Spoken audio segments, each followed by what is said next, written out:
Loving the world. If we're ever in an age where we've got access to the world, it's today. If ever there's a word from God that we need in this day and hour, it is this one. I watch the world. I look at it. I watch its mindsets. I watch its ways of thinking. I watch its attitudes, its fascinations, its worldviews. And I watch how it impacts the church. As a pastor, I'm constantly aware and concerned that we maintain a healthy relationship with the world.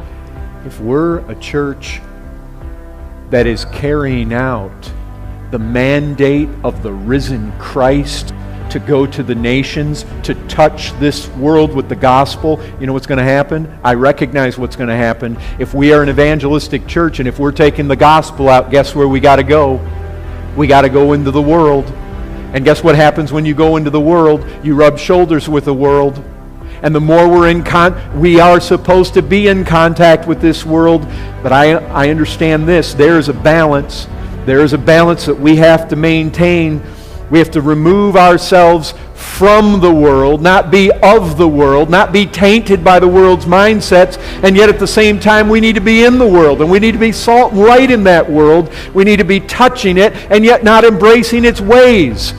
We have to be careful that in our attempts to reach the world, we're not trying to become like the world, or whether we try to or not, it's not having an effect on us that is ungodly and unbiblical and right at the heart of what John is dealing with here. So, look, love not the world. The devil is the ruler of this world. This worldly system has a ruler. It's not without rule.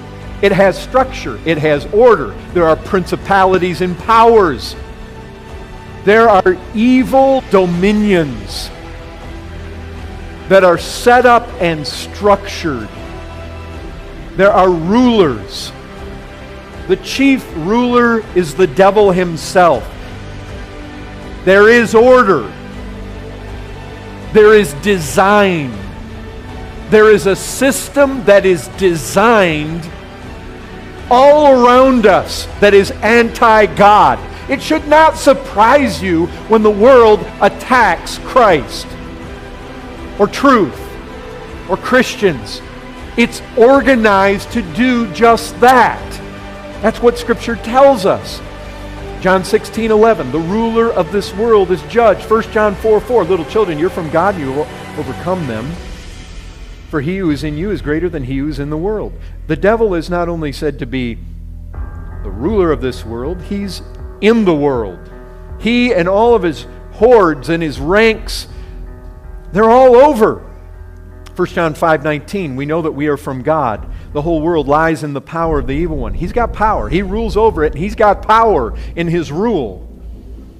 Revelation 12:9, the great dragon was thrown down, the ancient serpent who is called the devil and Satan, the deceiver of the whole world. You need to get this. He rules it. He powerfully rules it. He's in it, and he does it through deception. He holds this. You have to know this. We know this, right? It ought not to surprise you that all around us there is an anti-God system, and it's being carried out by people who have been deceived. They don't know. Their eyes have been blinded. Isn't that what we hear in Scripture? So, what's John's message to us in 1 John 2:15? Don't love this. Don't embrace this. Don't desire it. Don't go after it. Don't live for this human system that's steeped in sin, ignorant of God, dominated by the devil. Don't embrace it. Don't love it. Don't go that way. We're talking about a system of attitudes and mindsets that are contrary to God the Father.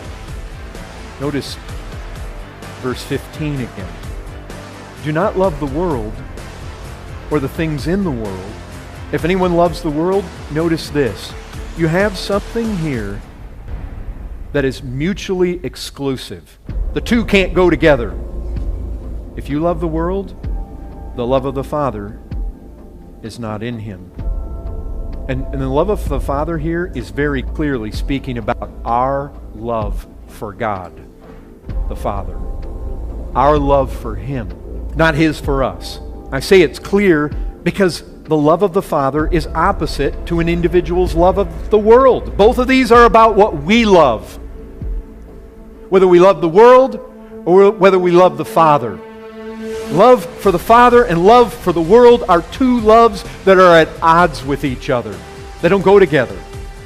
John is saying they are mutually exclusive. They cannot exist together in the same person at the same time. Both cannot hold sway in your heart. That's what he's saying to us. You are controlled by one or controlled by the other. You cannot be controlled by both. If you say, I love God, well, then you're going to love what God wills. I mean, it's just total hypocrisy to say, I love God, and God says, okay, I want you to do this, and you say, no, I don't love that. Jesus himself said it. If you love me, keep my commandments. It's very plain how they go together.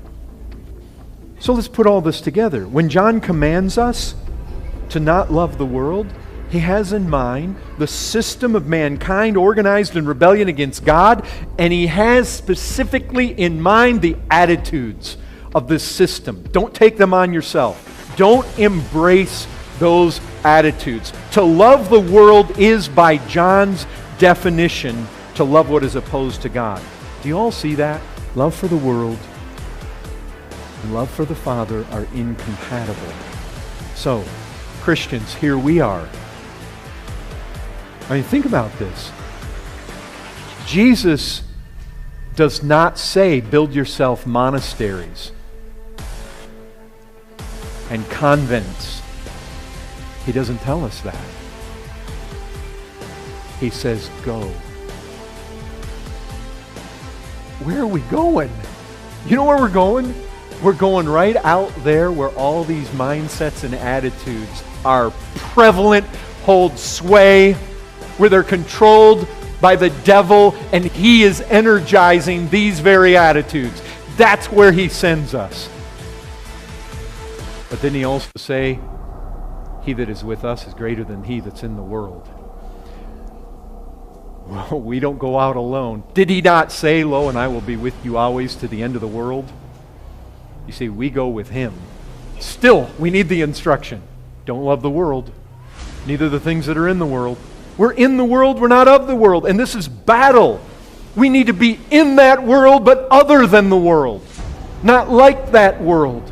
It's all-out battle. And because what happens is when we get out into the world, we're exposed to the temptations of the world. Jesus wants us in the world. He said, John 17:11, I'm no longer in the world, but they're in the world. And in 17:15, he says, I do not ask that you take them out of the world, but that you keep them from the evil one. In other words, I don't ask you to take them out of the world, which means what? Leave them in it. Only, he prayed for us. Protect them from the one who is the ruler of this world. From his, remember how he rules? By deception. Protect them from that. When John comes along and he says, look, I don't want you to fall into that temptation to embrace the ways of this world's thinking. This is mindset. This is a great tension. The truth is that the world is a massively powerful system. It's a massively powerful, it's a force to be reckoned with. It has mindsets, it has attitudes, and it just streams at us. It's like putting a pressure on us all the time. The moon's out there and it's pulling on the oceans. We get tides. The world's like that to Christians. It's pushing, it's pulling. We feel that on a regular, it's this powerful, persuasive system. It's ruled and commanded by the mightiest of the fallen angels, and every Christian feels the force of it, the pull of it. The world is a force that you and I as Christians must reckon with. We must.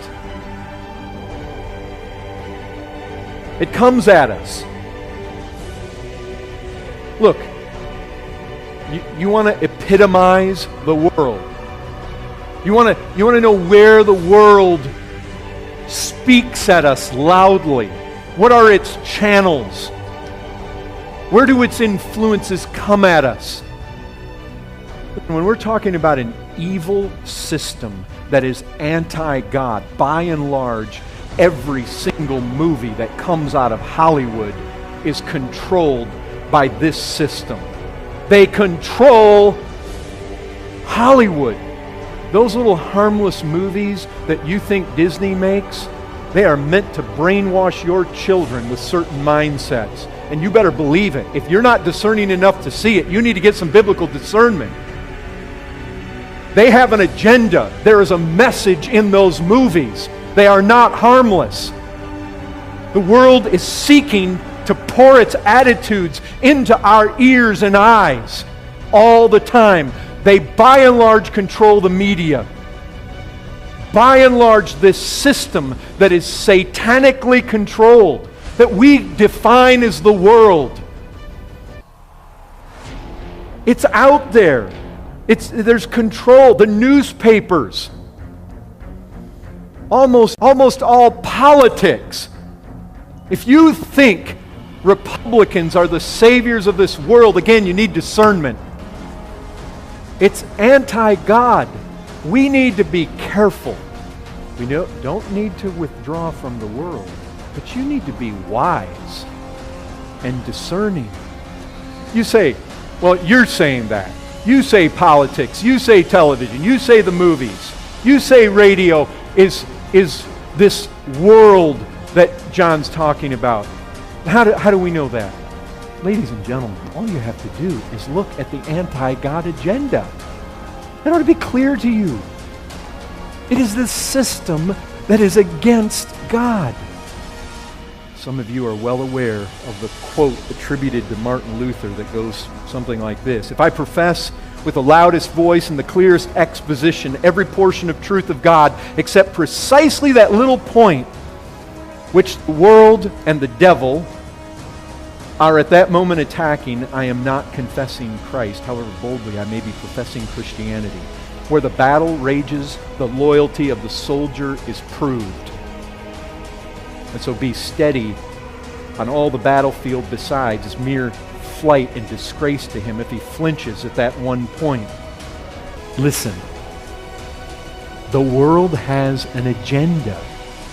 It is ordered. It is structured. And it's anti-God. The devil controls the system. It's anti-God. And we're not to love it, and we're not to embrace its ways of thinking. Brethren, what I read is Jesus saying this: take heart, I've overcome the world. I see him saying that he's going to be with us. I see him protecting us. I see him saying, yeah, he that's in the world is pretty great, pretty strong. In fact, Jesus calls him the strong man, does he not?